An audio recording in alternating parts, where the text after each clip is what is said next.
This is Inside Duco, the business of boxing. I'm Steve Orsbourn, video producer for the New Zealand Herald. Back in 2000, I lived and filmed in the Las Vegas boxing camp with David Tua and Kevin Barry before the heavyweight title fight against Lennox Lewis. I hadn't seen Kevin Barry since the night of Tua's loss. I saw a lot and learnt a lot about the business of boxing, in and outside the ring. That's why I'm interested in the story behind the Duco boys, the verbose Dean Lonergan. They got paid more money to fight down here in New Zealand. And the reclusive David Higgins. The Tua Cameron fight was the first major boxing event.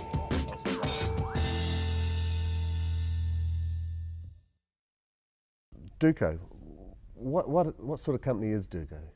We're an event promotion company, and we're owned by Dean and I, and it's fair to say I think we specialise in more so in sport going forward, in the promotion of sport, televised sporting properties. We've done a lot of other things, including dinners and charity dinners and banquets and conferences, but I think we're good at sport promotion, we enjoy it, and there's great opportunities in that area.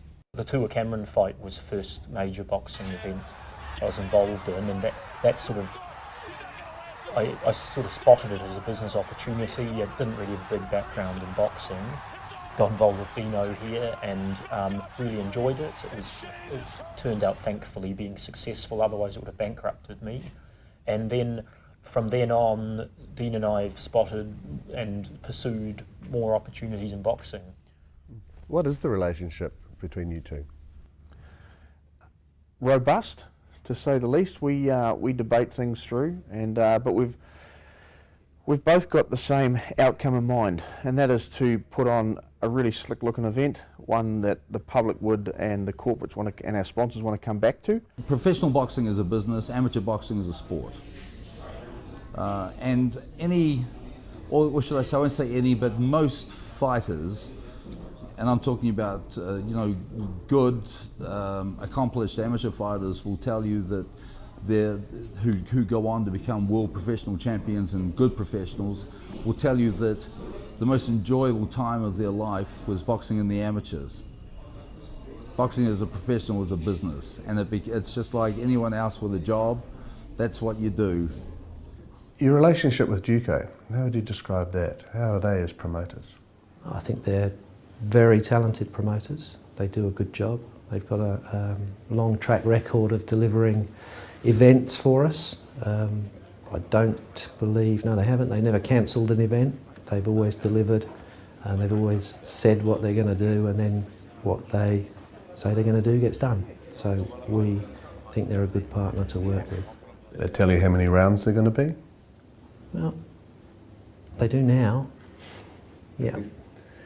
What do they bring in their showmanship and with their product? What do they tick all the boxes for Sky Television for pay-per-view? Yes, I think so. I think what they're able to do is to make their cards known to as many people as possible. So when that decision comes on that Thursday night, Saturday night, whenever it is, as many people are aware of what's going on and can say, yes, I want to take part in that. So they do some good numbers, really.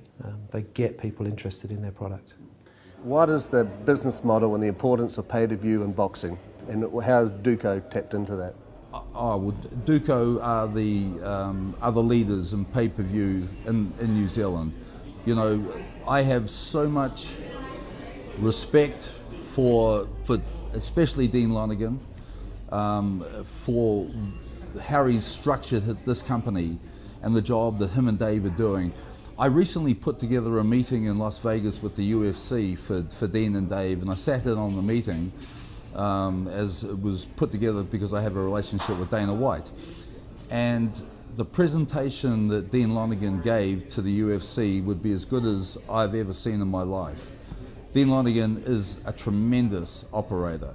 You know, obviously it has to be financially successful, and sometimes we cop criticism in quarters from all sorts of different people that for whatever reason profit in this country is a dirty word. I don't know why that is. It's unique to New Zealand. But you know, profit is the oxygen that a business needs to grow, and not only grow but to survive. And so we're very focused on making sure we get the right outcome financially, because I've been through terrible financial times and I know what it's like to lose millions of dollars, and it ain't fun. Numbers that count, or is it the product that counts to Sky Television? It's been both, I think. I guess if you put on a great pay-per-view event and nobody buys it, that probably doesn't work. And if you put on a really terrible event and lots of people buy it, then they're not going to be happy about that. So I think it has to be both. Because if you put on perhaps a purist boxing event in New Zealand, role-playing this, of the amateur boxers and the boxers that are available, compared with the Duco entertainment scenario, which would you prefer? Because there doesn't seem to be much purist boxing. No. We're always looking to do purist boxing. There's a number of promoters that we're talking to at the moment about trying to build some New Zealand names so that people know who the boxers are. We're doing a little bit more local boxing on a Tuesday night, just trying to get people interested in who boxers are. There's some good young talent coming through, but nobody knows who they are. So you can't go from being a good young up-and-coming boxer to pay-per-view because nobody's going to buy it. So we're doing some work around that to try and make sure that we get purist boxing in. And in the meantime, the Duco model, if you like, seems to be one that people are interested in. I just think it's not been done. I think if you don't start exposing the up-and-coming professionals that we have, then how are they going to get a chance? I mean, Shane Cameron had to start from somewhere, David Tour had to start from somewhere, you know, and even Joseph Parker, I mean, you know, he has to start from somewhere. There's plenty of very, very talented, very entertaining, good boxers in this country that just have yet to have the exposure, and that's what I try to do. I try to give them a chance, and perhaps I'm not making as much money as perhaps those guys are, but you know, it's not always about the money for me. Bizarre thing about event promotion is every business in the world is out to make a profit, whether it's a media organisation like the New Zealand Herald or a property business or whatever, and probably a good thing. It creates jobs, it pays tax, it keeps the economy working, ain't nothing wrong with it. But for some reason, some people think there's something sinister about an event company trying to make a profit, believe it or not. And for some reason, there seems to be more scrutiny of an event company trying to make profit, as if there's something bad about it or it's wrong or they shouldn't be, which is very strange. In the last 12 months, David and myself, we've put probably $1.5 million net profit into charities. Like, that's what the charities have taken. Yep. We have made nothing like that. And yet we still crop criticism for it. It just dumbfounds me, the attitudes. But still, it's life. There's perhaps a perception that an event's an easy way to make money because all you do is book a room and the people come and they give you money, and that's pretty easy. But the reality is quite different. Most events lose money. Someone prominent in media circles said to me that in the last 100 years you could count on one hand the number of boxing events that made a decent profit. We've had events that'll drop 100 to 150,000 bucks, and guess what? Everybody still gets paid. You know, we cop the loss. I think this is 10 times more. We actually enjoy being on the edge. You know, like every time you run an event, it's a success or it's a failure. There's nothing in between. You know, and I think it's a fun thing.